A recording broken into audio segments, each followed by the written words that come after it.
Well, let's take a look at what is happening in the markets, and we start off with the JSE that has had a rough time in today's session. Of course, all eyes on the US, and with that we are seeing a sea of red. The all share there with a decline of more than 1.5%. The resources 10 complex nose diving by basically 4%. The financial 15 there with a loss just shy of 1%, and the industrial 25 giving up more than 0.8%.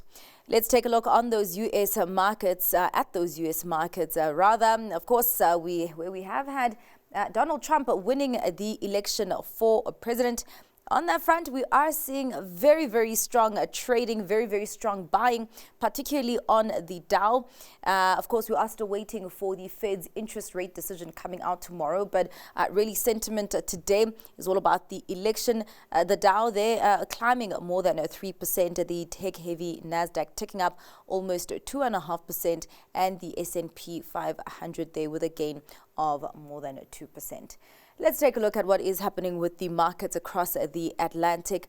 And on that front, of course, those markets also digesting the outcomes of the US election.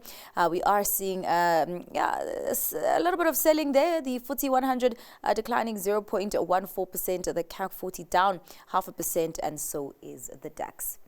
Let's take a look at what is happening on the currency scene, and we start off with how the rand is doing against some of the major currencies. And of course, the rand weakening there by almost 2% against the US dollar, standing at 17 rand 65. Last night I had seen it trading at around 17 rand 40 against the US dollar. The rand against the pound at 22 rand 73, and against the euro at 18 rand 94. Let's take a look at how the other currency pairs are doing, starting off with the euro dollar at 1.07, pound dollar at 1.28, and a lot of weakness on the yen there, just above 154 against the US dollar.